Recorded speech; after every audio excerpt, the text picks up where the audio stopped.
Assalamualaikum warahmatullahi wabarakatuh teman-teman, apa kabar? Terima kasih sudah klik video ini. Semoga kalian sehat dan sukses selalu dimanapun kalian menonton video ini.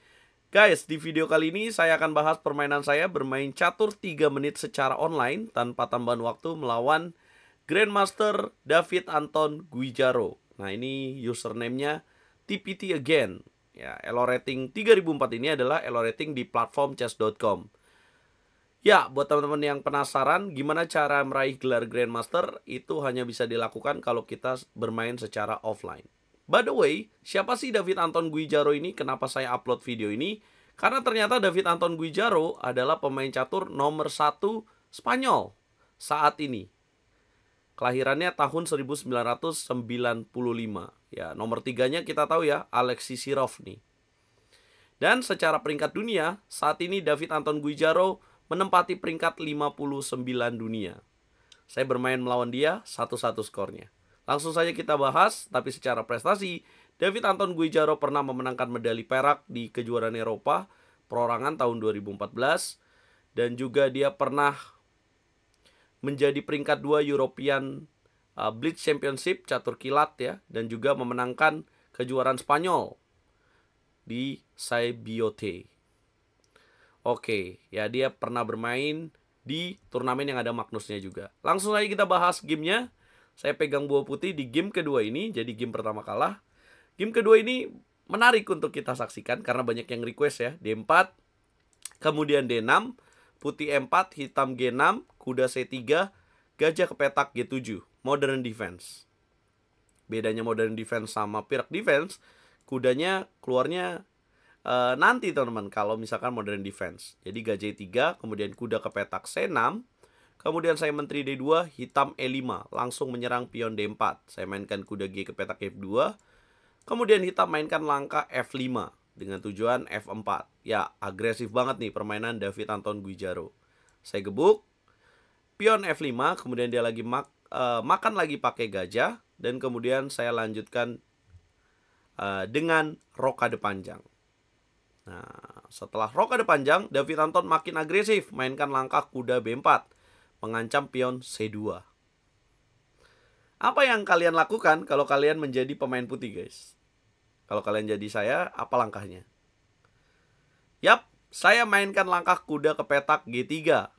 Betul, apabila kuda C2, maka kita kuda F5, ada ancaman G7, satu perwira kita menang.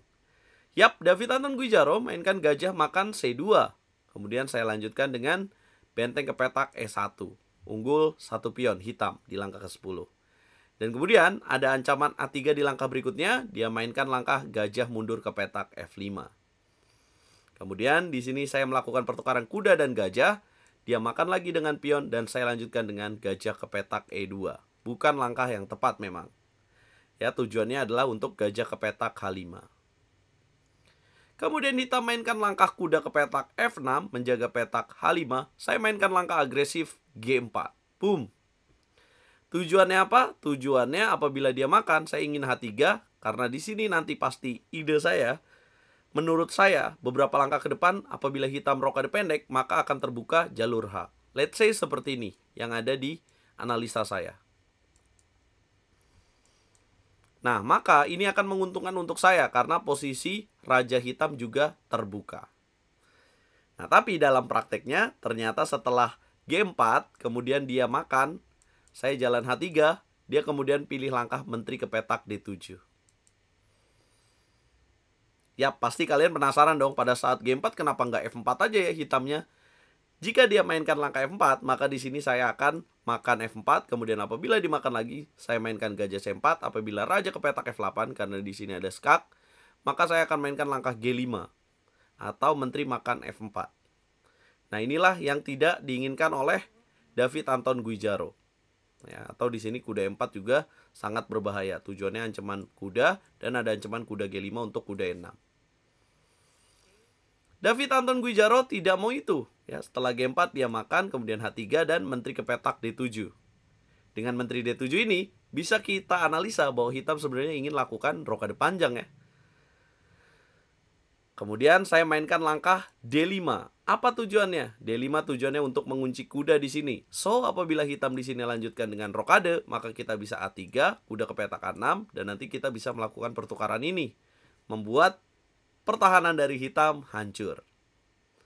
Tapi, lagi dan lagi, David Anton Guijaro ternyata beda lagi langkahnya. Dia mainkan langkah C6, menekan pion D5. Kemudian saya lanjutkan dengan pertukaran pion, dimakan lagi dengan pion B. Saya makan pion G4 dan kemudian dia mainkan langkah kuda F ke petak D5. Saya pindahkan gajah ke petak G5. Dia mainkan langkah benteng B8, menyerang jalur B yang terbuka. Gajah ke petak C4 menjaga pion A2 sekaligus mengancam kuda di petak D5. Kuda dilakukan pertukaran, saya makan lagi dengan pion. D5 dimainkan, saya mundur gajah ke petak saya mundur gajah ke petak E2. Ya, dengan tujuan menjaga pion G4 juga. Dan juga menjaga petak A6 supaya kuda tidak bisa mundur. Dan di sini bingung sepertinya David Anton Guijaro. Dia lebih pilih mainkan langkah menteri D6, kemudian saya makan dan dia makan pakai benteng. Jadi dia bermain agresif sekali, teman-teman. Apa yang teman-teman harus lakukan di saat posisi kita terbuka seperti ini? Apakah kalian memiliki ide yang sama? Yap, saya mainkan langkah benteng naik ke petak H3. Tujuannya untuk membantu pertahanan. Dia mainkan langkah E4, menghidupkan kekuatan dari gajah. Kemudian saya mainkan langkah benteng B3. Pertukaran benteng terjadi. Saya kaget ada langkah menteri ke petak A3. Skak, boom. Ya, apabila raja ke petak C2, menteri B2 kena juga pionnya. Saya geser raja ke petak D1. Kemudian David Anton di sini tidak mau makan ya, karena ditutup menteri C2. Dia lebih pilih langkah rokade untuk tujuan mengaktifkan benteng. Ngeri lagi. Saya mainkan langkah menteri C2 menjaga pion. Kemudian menteri A1 skak. Saya tutup dengan bishop mundur ke petak C1. David Anton Guijaro lakukan skak menteri D4. Saya tutup dengan bishop dan dia mainkan langkah benteng F2. Kedua pemain saat ini memiliki putih 20 detik, hitam 18 detik. Dan waktu terus cepat ya. Di sini tidak ada increment. Ya, hanya kecepatan dan akurat langkah yang dibutuhkan, teman-teman, di sini. Apa kira-kira langkah yang akan kalian lakukan, guys? Yap, sama seperti saya, makan pion di petak C6. Hitam mainkan langkah E3, dia nafsu di sini ya. Sudah ingin menyerang ya dari ancaman pin ke raja dan lakukan piling up dengan E3. Tapi di sini putih ada jawaban, langkah ke-31. Apa jawabannya? Yap, menteri ke petak E8 skak. Kemudian hitam menutup dengan bishop. Kemudian saya tidak buru-buru makan ya, tapi lakukan skak dulu untuk membuat dia kehilangan waktu ya. Kemudian dia menarik benteng, jadi kita punya tujuan lain juga. Bentengnya jadi pasif dan baru di sini saya makan pion E3 dengan queen. Kalah satu perwira, David Anton Guijaro jelas nggak mau. Dia lakukan skak, nggak mau tukar menteri. Saya tutup, kemudian dia menteri ke petak A2. Di sini kita bisa lihat bahwa semuanya terjaga. Apa yang harus putih lakukan di posisi yang abstrak terbuka seperti ini? Ya, benar banget. Carilah skak, menteri ke petak G5 skak saya lakukan. Gajah ke petak G7, saya skak kembali, menteri ke petak D8. Benteng menutup, saya mengambil pion di petak D5.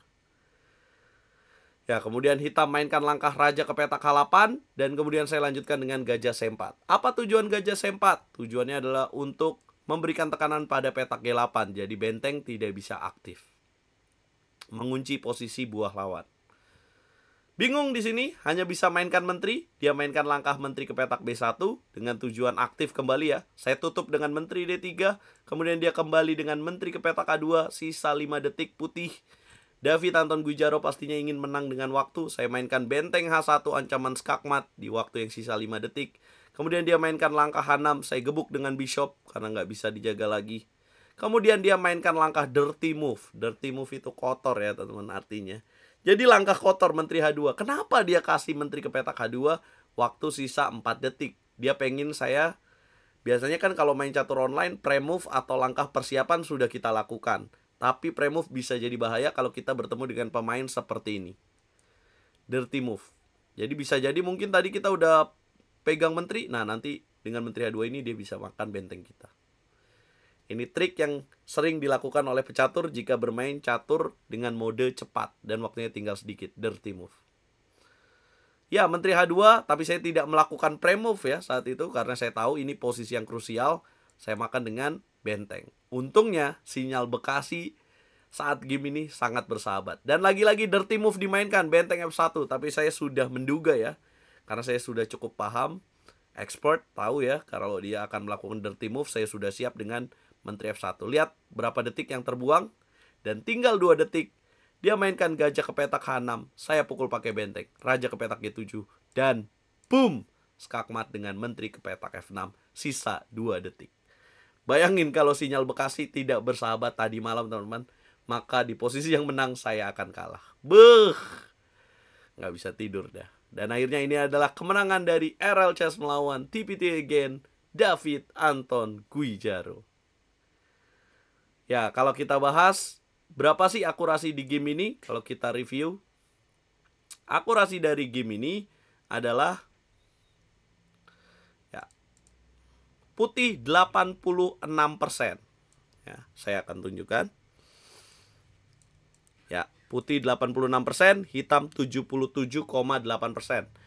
Ya, tidak ada brilliant move, ada 22 langkah terbaik putih, hitam 16. Nah, ini setara elo rating berapa? Nih 2900 game rating ya, hitam 2750. Nah, secara opening lebih akurat putih ya, hitam 90% di opening. Mari kita bahas gamenya. Dengan langkah-langkah tadi, ada nggak sih yang harus diperbaiki di langkah awal?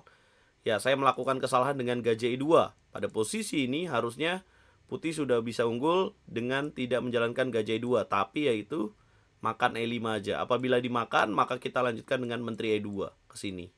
Dan ada tujuan Menteri B5. Ini lebih bahaya. Ini analisa dari engine ya, teman-teman. Dan kemudian ada langkah salah yang dilakukan oleh hitam, yaitu dengan gajah makan F5. Ini kurang bagus ya. Dan ternyata langkah kuda G3 saya itu langkah terbaik.